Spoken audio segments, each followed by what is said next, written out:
and you're listening to the Voice of Insurance podcast, produced in association with Advantage Go. Release your underwriters to underwrite with Advantage Go's underwriting platform. Today's guest is Andrew Horton, Group CEO of QBE Insurance. His job is to run a global insurer and reinsurer that writes over $20 billion in gross premium that originates from almost every market in the world. The business has just posted a very solid set of results, and at the same time issued guidance for this good run to continue in 2023. Andrew has been in post for around 18 months, and in this podcast it becomes clear that he's had enough time in charge to start to execute some of his own vision. It's not wholesale change, but it's quietly radical. QBE has been built and integrated by his predecessors over the last 20 years, so the job today is not about filling gaps with acquisitions. The group is already global and hugely diversified. Today's job is about optimising the business's global processes, products and people to create a consistently profitable and innovative firm that can continue to grow organically. This is clearly easier said than done, particularly in a business run as 3 divisions and present in almost every time zone on the planet. And that's the core of the interview today. Andrew is a very thoughtful and very accessible leader. His ideas on how to make a large global business more cohesive, coherent and consistent, while at the same time being fast-paced, nimble and efficient, are extremely valuable. He's trying to bring a small enterprise mindset to a huge global insurance group, and that's a radical goal to try and pursue. From today's talk, I wouldn't bet against him. I can highly recommend a close listen. Enjoy the podcast. Andrew, welcome to the Voice of Insurance. It's great to be with you, Mark. We were chatting just before I hit the record button. We were looking at some of the questions I'd prepared for you, and we were talking about reinsurance, so people talk about it too much. But I want to talk about reinsurance because it's one of the things that's happening at the moment. Reinsurance has reset itself. I just want to ask, you're a very big insurer, you're also a reinsurer. How's this reinsurance reset that 1/1 affected your strategy? Or has it not affected? Okay, obviously we've got 2 things, so buying the reinsurance and obviously selling reinsurance. So from a buying reinsurance point of view, I think we put a lot of thought into where the reinsurance market was going to go last year, starting in sort of spring 2022, where we did an RFP for our reinsurances. And therefore, what actually happened on January the 1st for our purchase of reinsurance was almost exactly in line with plan, probably closer to plan than I've seen in a number of years. So despite retentions going up and pricing going up and adjustment for valuations, we built that into our plan. And therefore, we'd also built into our 2023 plan the impact we have to ensure happens on our insurance to cover the increased reinsurance costs. It was very much a chronicle foretold, wasn't it? But yeah, I suppose so often it had been a chronicle foretold where reinsurers had been protesting for many previous renewals, but had ended up capitulating at 31/12. But this time, it was all absolutely signposted, and then it was actually fulfilled. Yeah. But did the actual fulfillment of it surprise you? No, not at all. I think we've got deep relationships with a number of reinsurers, and we spoke to them in the autumn time, and they delivered exactly what they said they would, which was fine. It means you can actually plan around it. No surprises for us. It's in line with what we expect. You're right. I think what's happened is in earlier years there was a bit of capitulation, and now they're sort of caught up with that. Ideal world, it should have probably repriced over a number of years, slightly higher, so we didn't have such a major repricing on Jan 1, 23.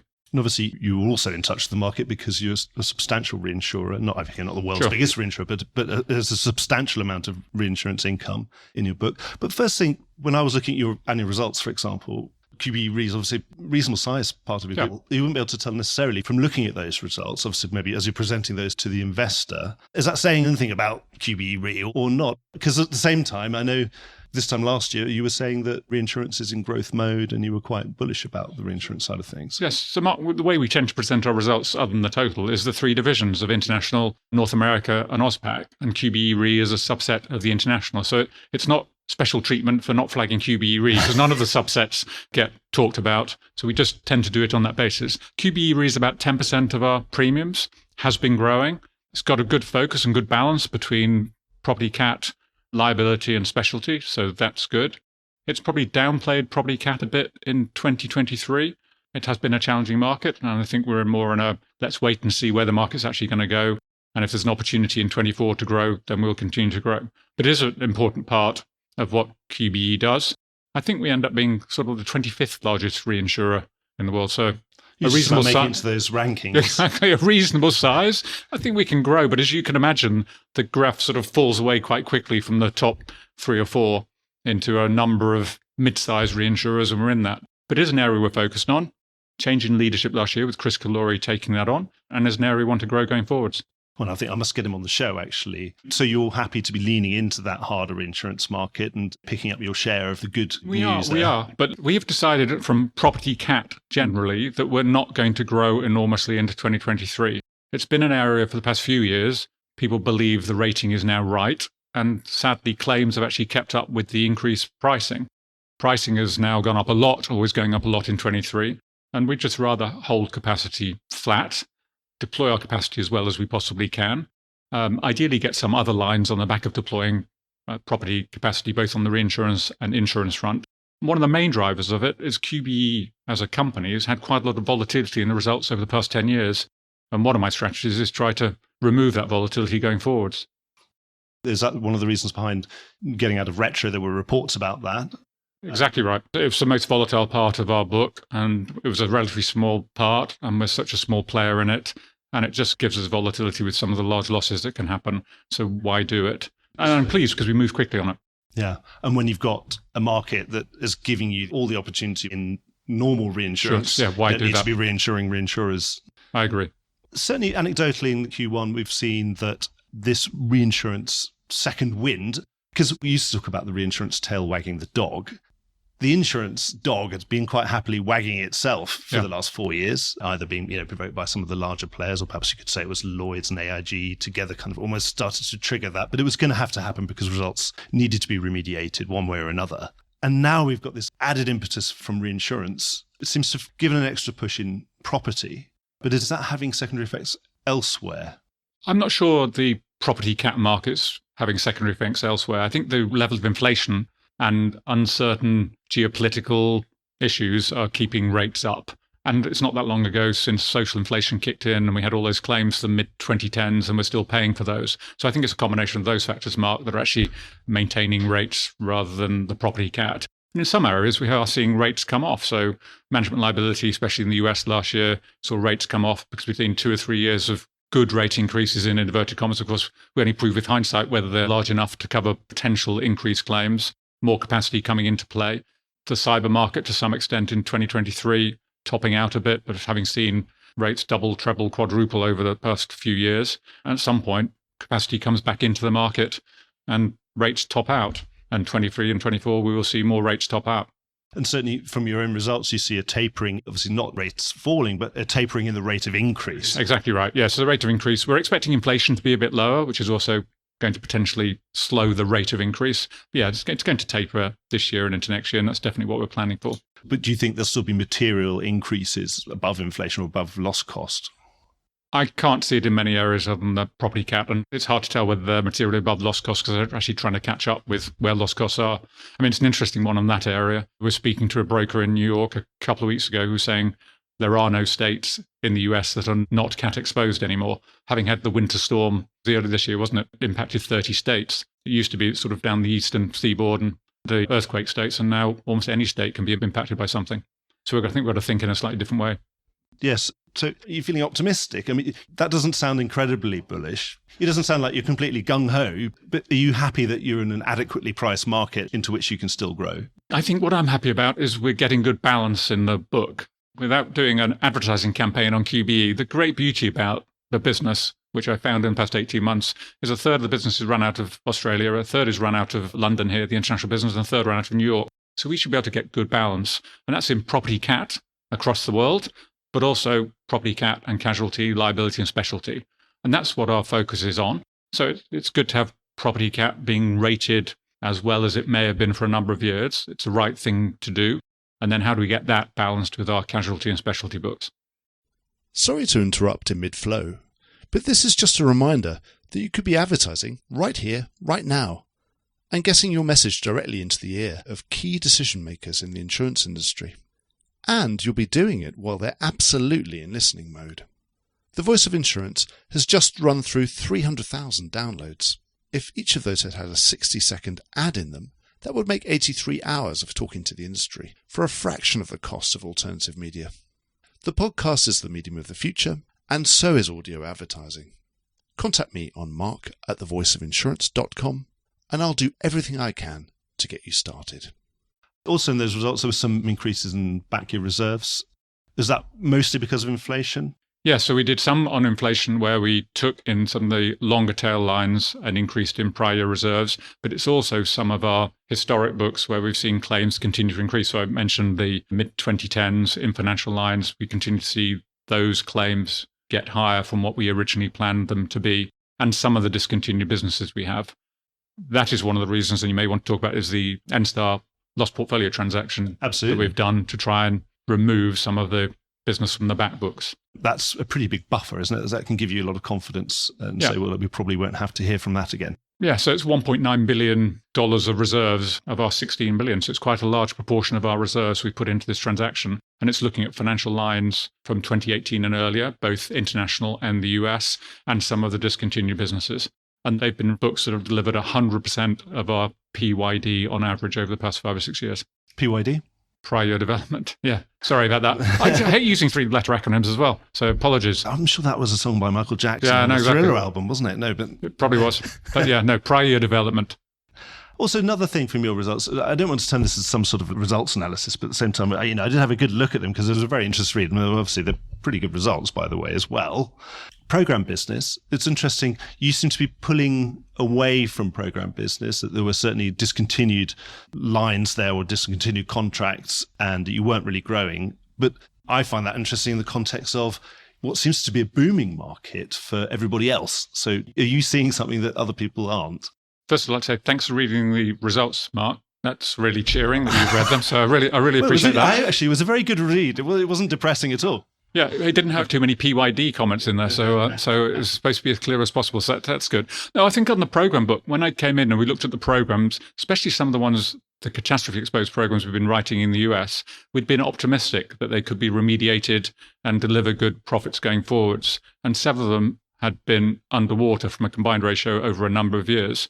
So our view is we should pull our capacity back from that if we are going to reduce the volatility of the overall group and North American numbers. So no, still committed to programs. It's still hundreds of millions of dollars that the group actually writes, but we want to write programs that can deliver profitability over the medium to long term. Keen to support them and have written some new ones over the past year or two. I was wondering what your professional view would be on that boom that seems to be happening, and particularly with these fronting and hybrid carriers and all sorts of things. That seems to be a great flowering of new businesses at the same time, putting on quite quickly many billions of dollars of premium. It seems to be quite a phenomenon. Yeah, I think it's tough to grow aggressively, profitably. So I'm not keen to support things that grow that quickly. And also have a view that if we can do it ourselves, why wouldn't we underwrite it ourselves? But if we can find third parties that can access the business more efficiently than we can, and there are many of them that can, I'd rather support those. The partnership's really important to me, that there is some sort of alignment between how they perform and how we perform. And in some cases, that alignment has been a lot less than it should be. Right. Okay. So it's always about that added distribution or added knowledge or just a way of getting into something. You wouldn't do it unless you thought you couldn't do it yourself. There's no point in supporting one that's actually competing with us or something we could actually do. Net zero. This is a big topic. Sure. And it's one of your priorities. This is from your annual report. I mean, there were sort of 6 pillars, and then there are 3 new priorities that I've seen for this year. I'm quoting, I think the specific words are to foster an orderly and inclusive transition to net zero. I'd love to pick your brains about where do you even start? Yeah, fine. So you're right, just to talk about the 3. So we've got our 6 key strategic priorities. Now we have ESG, and within that, we've got 3 pillars. The orderly transition to net zero, having a sustainable workforce, thinking about all the people who work at QBE, and then investing, both from an underwriting and investment point of view, in things that are going to help the planet in the future. So the first one, the orderly transition to net zero, we were proud to be the first Australian insurer to sign up to the Net Zero Insurance Alliance. It was mainly a European-based set of insurers. Is that a subset of a part of the UN? Yes, that's right. So, but it was driven mainly by European insurers and reinsurers. Prior to this, we'd already signed up to the Net Zero Asset Owners Alliance, looking at investments. And they've done a lot of good work trying to come up with protocols of how we should assess emissions from our various clients. And now we're in this period of, by the end of, I think it's August this year, we've actually come up with 1 metric that we're going to track, and then in a year's time, 2 more metrics. So how do we actually track this transition to net zero between now and 2050. And it obviously won't be, we don't track anything. And then in 2049, we come up with a measure. It's going to be over a period of years. So I feel really good about doing that. So you'll see us come out with something later on this year.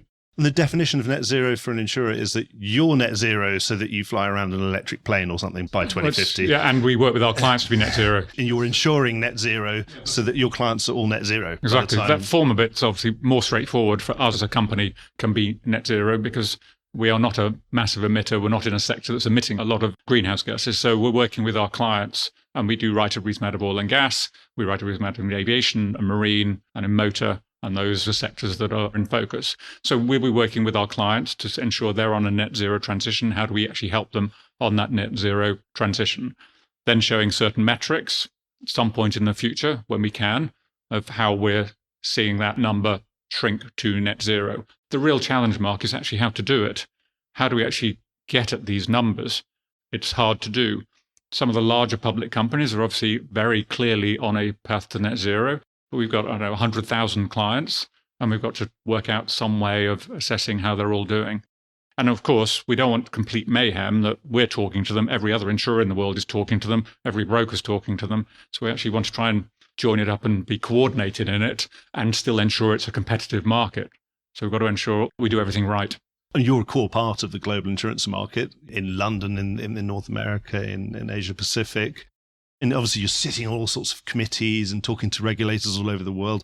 What chance do you think we've got, as an industry anyway, of getting our own house in order on this before something gets imposed upon us? It seems almost inevitable that something will if we don't do anything. Yeah, I think you're right. And therefore, that's why I think the NZIA is doing a great job, because we're informing regulators around the world what we're doing. We make it very transparent how we're thinking about it. The issuance of the protocols in January was really good. So I think this is a way of avoiding it. The challenge we've got is only a subset of insurers and reinsurers. So quite a lot of insurers and reinsurers who are not signed up to the NZIA and are doing something independently. And it would be good to be a bit more coordinated on it. You'd be encouraging other people to say, look, this is the kind of JPEG of... Yeah, so I think so. Of, it's so clear. Insurance, right? Yeah, it's so clear and so transparent. So why don't we do it together? So you'd really be encouraging other people to say, join up with the NZIA. I would. Because presumably it's not really a competitive advantage one way or another. We're not going to compete on this. We just need to comply. I agree, especially on the first one. I mean, there may be a competitive advantage of thinking of new underwriting products to help the world transition and new investment opportunities, which is exciting. And I'm sure we'll all go our separate ways on that. But on getting the world to a net zero place, I don't think it's measurement and proof of what you're doing. Then we might as well just agree on one and just, a bit like with Accord standards. We finally seem to have got there with the IT standards for insurance that everyone's accepted, and London has now accepted that, why not? The Accord's been there for the last 30 years. We could have just used that. At the aim of the insurance industry is helping clients achieve it. We're not trying to do anything difficult. This is a positive thing to work with our clients to achieve net zero. So we're playing a key supporting and advising role to them. It must be a very interesting side now, particularly when you get into the coalface of things. I'm probably literally the coalface. When you're having a loss, whereas perhaps 20 years ago you'd be arguing about whether it was new for old and whether there's a certain amount of betterment. But these days, the betterment might actually entail replacing a coal-fired power station with something else. Something else, yeah, sure. It could be probably more expensive. It could be that. I'm not sure we've quite got there yet, but that's exactly right, isn't it? It's just helping clients think like that. Well, the green clauses seem to be sort of, I suppose these are going to be the product innovations, even for the most traditional sides of insurance products, or perhaps also refurbishment and repair rather than just getting a new one, because there's a carbon consequence of, a new turbine blade that's made of very expensive steel that's very carbon heavy product, etc. Whereas you could send someone in there and actually replace the two bits that have fallen off. You're exactly right. What about your vision for QBE more generally? QBE has been a huge operation that has been built over a good couple of decades. It was always on the front foot, a lot of M&A, a lot of acquisition. When you look at QBE, is it finished?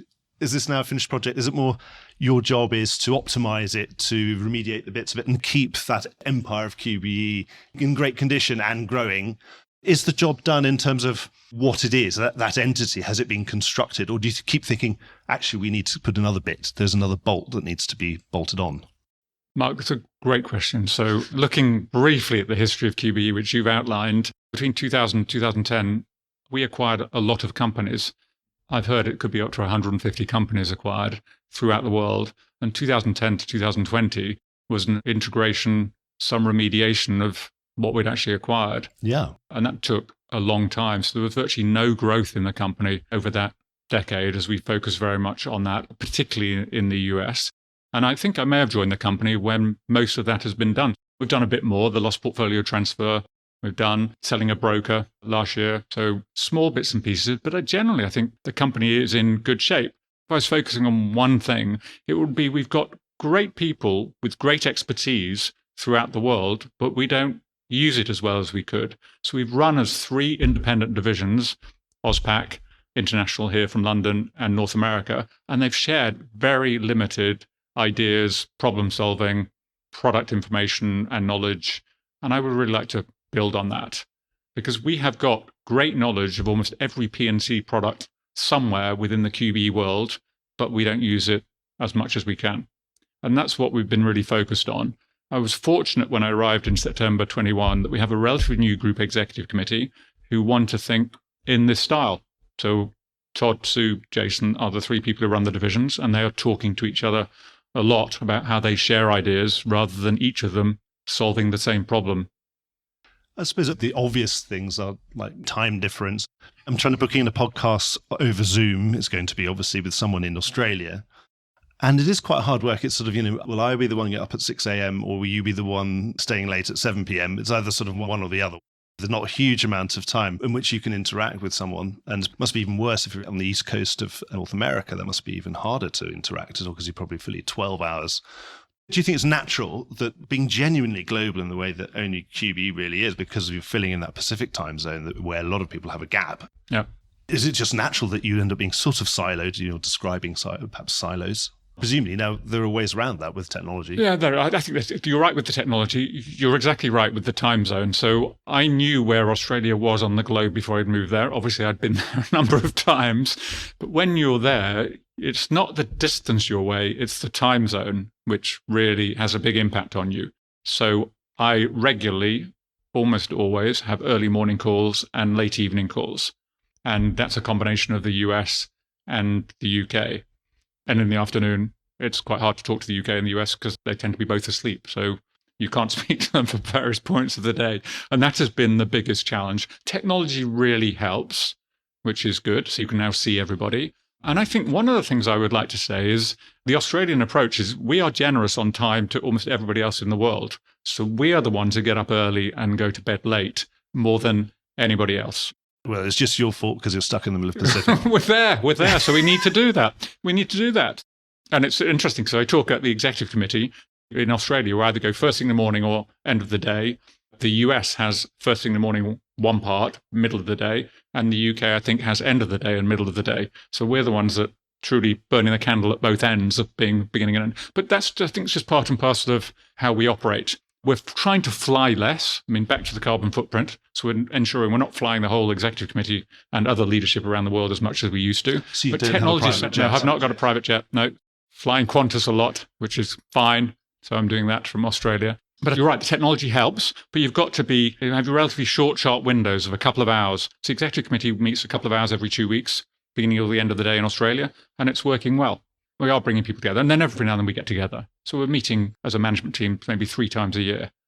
I just did a recording with John Neal, and he was actually reminiscing about that time as your predecessor. He was saying, Monday morning was great because it was sort of, you could hear a pin drop. There was no one was sort of going to bother you on a Monday morning. But then, That's right. But then Saturday morning could be pretty horrible with everything washed up from the end of everybody else's week, and it's still ongoing. You have that issue that's with the US. And in fact, when you're speaking to the US, they're always on the previous day.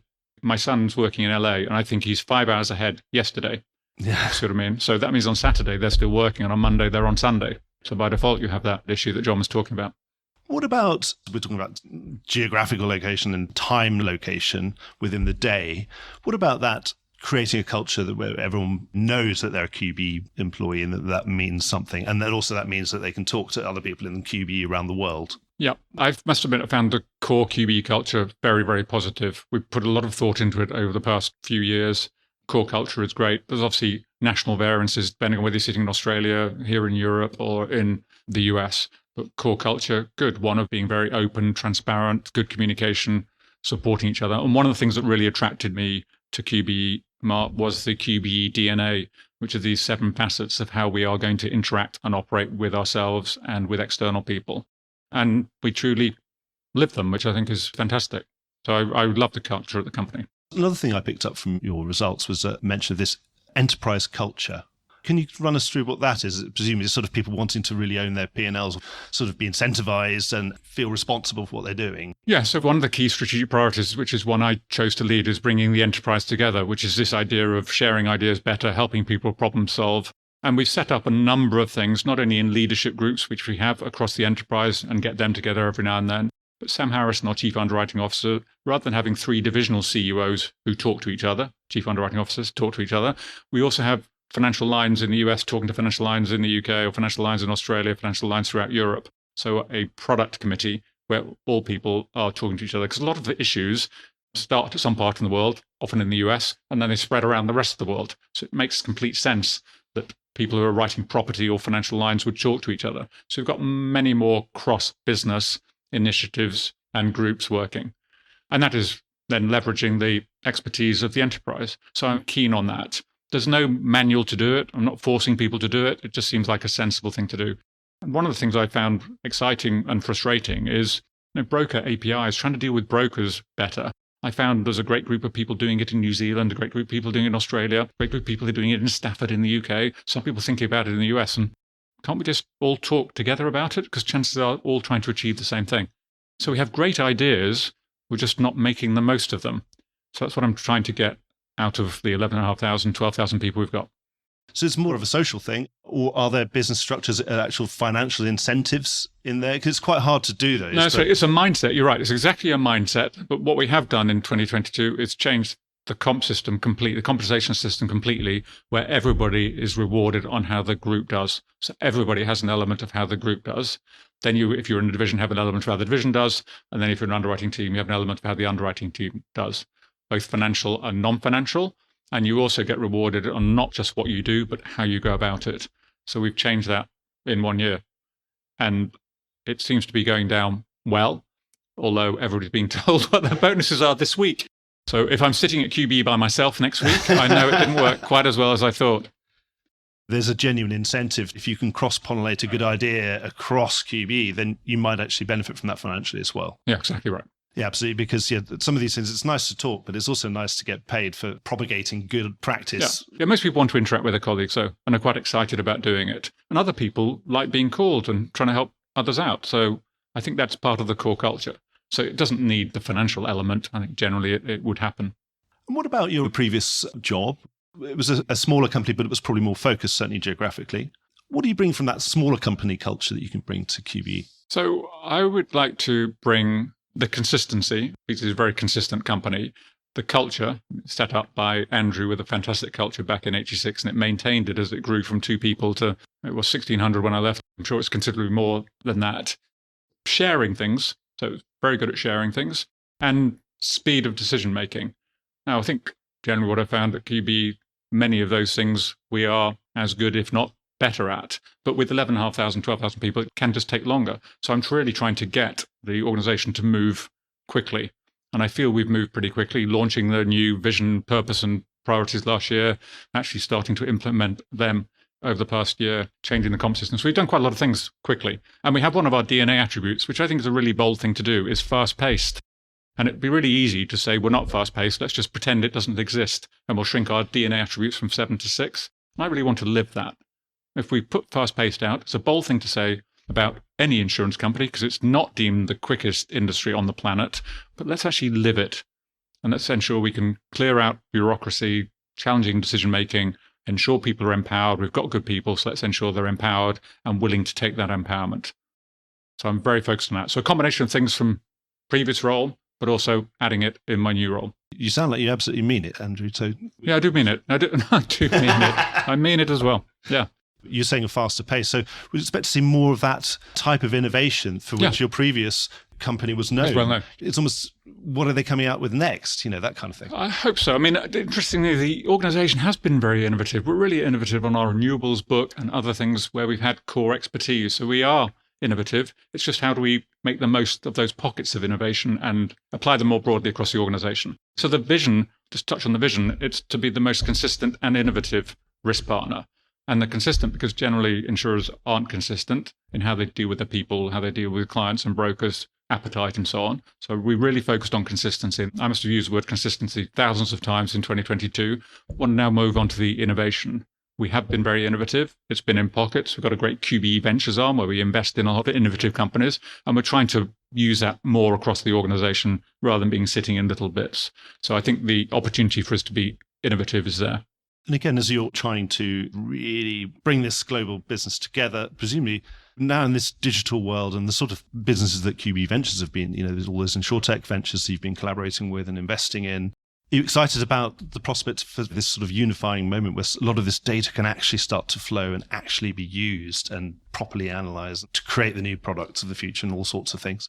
I am, Mark, but we already have quite a lot of data that we could use more anyway. So there's no point in having brilliant data if no one actually uses it.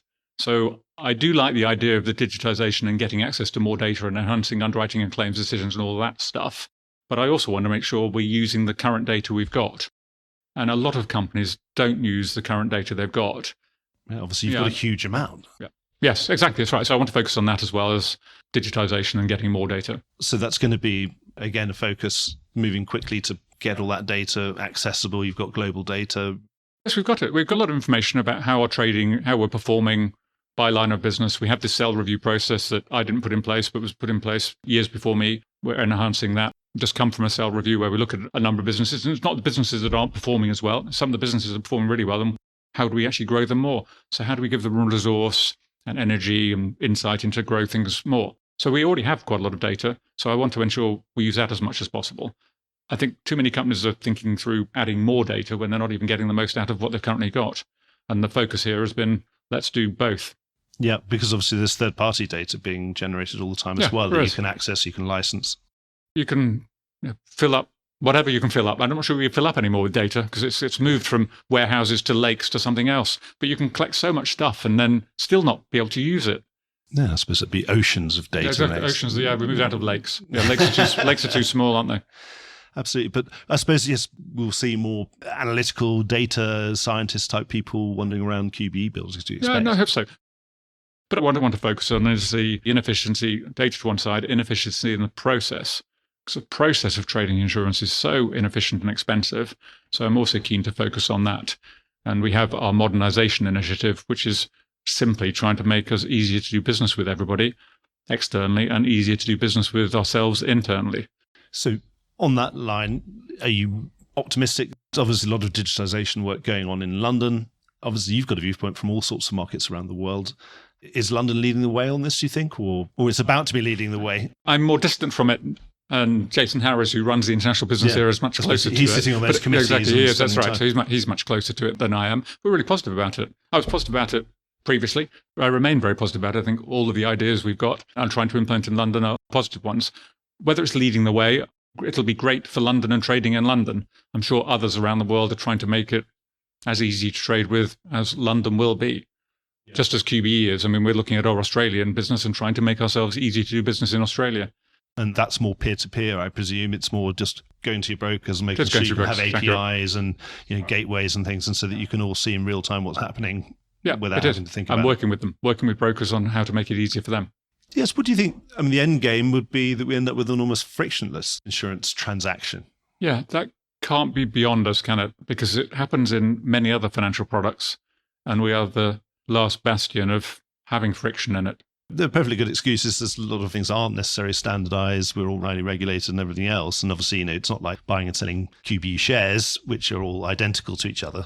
No two policies seem to be quite the same. Yeah, we play too much on the differences, Mark, when there's a lot more similarities between various lines of business and various geographies than there are differences. Yeah, you're right. I think derivatives contracts are pretty complicated, aren't they? But they seem to have found a way of standardizing and making them process, at the flick of a switch. Yep, I agree. Personally, what's it been like? It's been a big upheaval, hasn't it? I mean, to go out to Australia, change your life, and what's it been like? Yeah, I didn't necessarily expect it to happen so relatively late on in my career. So my wife, Sophie, and I have moved to Australia, to Sydney. Our children are grown up. Sydney's a great place to live. Australia's been incredibly welcoming. It's difficult to say anything negative about it because it's just such a fantastic place to be and a good place to be at this point in time. And you're not having to travel in the way that some of your predecessors might have had. That's right. I think, again, with the technology, we've just got used to it, haven't we, during the COVID years, not to need to travel. And also we've got the environmental impacts of it and therefore focused on that. So I don't think I'm traveling as much as my predecessors did. I am still going around the QBE world, and I'm focusing on doing 1 month trips at a time. So 2 weeks in the UK, Europe, 2 weeks in the US, and then go back to Sydney, or the other way around. And that seems to work well because I can get into the time zone of where I'm going. I can immerse myself in the business where I've actually turned up, rather than doing very short, sharp trips and keep having to fly back and forth from Sydney, which is quite a long way away from the UK and the US. And which way around the world is the best way to go then? Everybody has a view of which way avoids jet lag. I haven't got that view. I think it's a challenge going either way. The time difference is ultimately the same, isn't it? It doesn't mean it's any different. Well, it takes a day longer one way, doesn't it? Yeah. Yes. When you fly back from LA, you lose a day. As you're flying around the world and visiting different parts of QBE and different outposts that you've got, where are you most excited about the prospects for growth or implanting new lines in markets you're in, or, transplanting different QBE product from one place to another? 23, 24, where's all the big growth coming from? The beauty is we're growing in all the three divisions. So it's not as though there's one opportunity for growth than others. Each of the divisions have got good growth plans. And from a different position, we have a position of strength in Australia with a good SME market share compared with our competitors, and continue to build on that both in Australia and New Zealand. Here in Europe, we've got a number of countries. We're trying to grow in continental Europe more, but we have a great regional UK business, which has shown a lot of growth over the past few years. And in North America, we're relatively small in a massive market. So they've all got different opportunities depending on what they are. So I'm quite excited we can grow in each of the three divisions, especially in 23 when the markets are still in pretty good shape from a rating point of view. So you're not just looking at one star product or anything? No, not at all. No. I would like to add things which are complementary to what we do. So picking up the point of, can we lift something out of one division and put it in another? We are going to look at cyber. It's been a question that's been asked of me a lot in my 18 months from investors when we're going to look at. People assume you have a certain amount of expertise in that class. Perhaps so. I'm sure some people say I have very little expertise in that class. Yeah, so we're going to look at that. That must be a growth opportunity for us. We have a reasonable sized book in the US at the moment. We have a book in London as well. We have very little elsewhere within the QBE world. Need to look at it on a global basis. So we're going to pull together a cyber product that spans the three divisions. And the division CEOs are quite excited about that. So that's definitely a growth opportunity for us, because I think to be a major insurer, and we are a major insurer in property, casualty and liability, we have to have a cyber offering. When I talk to people, we talk about parametric a lot. We talk about embedded. When I talk to the more techie-ended end of the marketplace, again, any of those particular things, are they making you excited in any sense? Everything to do with insurance makes me excited in every sense. Yeah, embedded to some extent. Parametric, we're not really looking at. But embedded is something most insurers do to some extent, and we could do more of it. What about parametric as a reinsurance product? Yes, no, I understand. Yes, I don't think we've bought parametric as a reinsurance product so far. Going back to that, the holistic, the world of insurance is in a pretty good place. Would you say? Is that? Am I putting too many words in your mouth there? No, I think it is in a pretty good place. And if we can think about modernising while it's in a good place, it puts us in a good stead when it's not in such a good place from a rating and pricing point of view. So now is the time to really motor on that. Fix the roof while the sun's shining. Yeah, definitely. And people always talk about it, but generally we haven't. No, they tend to do it when gross premium starts to wane. I know. So I think we're well underway on that. I think I've run through everything we were going to talk about. You're always so concise and to the point. Sorry, should I waffle a bit more? Yes, well, yes, you should, because then is it going to be too short? How long has it got to be? It's never too short or too long, as far as I'm concerned. Fine. But I think we've got time for you to give us a bit of a summary of where QBE is and where you want it to be in the next couple of years. What would be your parting shot to anyone listening? If we look over the past 12 months, Mark, one of the things I'm proud about is launching the new purpose, enabling a more resilient future, the vision being consistent and innovative as far as being a risk partner, and then the 6 key priorities, which are around people, culture, portfolio optimization, so ensuring we've got a good balance in the portfolio, growth, so being structured in growth, looking at how we can grow the core, add complementary products to that, and then think about new things that we could add to it. Modernization, and it's not purely technology, it's not purely using technology, but how do we actually simplify the process, simplify the products? We've done some great work in one of our divisions where we've dropped about 140 products where we didn't really need them. Rather than migrate those from one system to another, it really shrinks what we need to do when we improve technology. And modernization, people think in terms of tech. But if you've got a poor process and you just put it on new technology, it's still a poor process. So we're focused on that. And then the final one, which we sort of touched on, bringing the enterprise together, leveraging the skills of the organization. So I'm keen for the business to continue to focus on those 6, because I think they can really add value to the overall performance of the organization, not purely financial performance, but how brokers perceive us and how our customers perceive us and how our people perceive us. So keen to keep going on those. And I think that's gone down well within the organization, because generally QBE has changed its strategy and vision more frequently than I intend to going forwards. And therefore, people aren't really sure what we've stood for as a group. As a divisions, they've understood it. But as a group, what are we, other than purely the addition of 3 divisions? So I'm trying to change that. Sounds like there's a lot of runway. What's the limit? The aim with the 6 strategic priorities is they become business as usual. So portfolio optimization is just a natural thing to do. Sharing information within the organization is a natural thing to do. So at some point, they become embedded within the organization, and we think of other things we should focus on. So sort of you're modernizing QBE and its systems and its people, I suppose, in some ways. You can't modernize people, but you can kind of... But change the way they're thinking, change their mindset into thinking slightly differently. And people are really responsive to it. I've been very fortunate to meet a lot of people within the QBE world, which is good. And I'm open to ideas from everybody. And people are very, very generous in telling me in the lift what we should be doing, to sending me emails, to anonymous notes, to absolutely everything. So people have been very generous with their ideas. Almost all of them great. Haven't found any brown envelopes in this room yet, but I'm sure with a little green ink on the note. But Andrew, thank you so much for spending some time, and I hope we'll book you in at some point in the future for an update. Mark, I would look forward to that. Good speaking to you. Thanks a lot. Well, I hope you enjoyed today's episode. If you did, don't forget to subscribe or leave a like or a review or recommendation on whatever podcast platform you used to access this program. These really help get the word out. Before we go, just a quick reminder that advertising slots are available here and in other places in the Voice of Insurance podcasts. Podcasting is the fastest growing medium and attracts a high quality audience of key decision makers. It's also an intimate medium where you, the listener, are right in the room with me and the interview subjects. Needless to say, that means it's a great way of getting your message out directly to an audience because you know you've got their full attention. It's also very cost effective. So get in touch with Mark at thevoiceofinsurance.com to find out how you could be speaking directly to the industry. The Voice of Insurance is produced in association with Advantage Go. Release your underwriters to underwrite with Advantage Go's underwriting platform.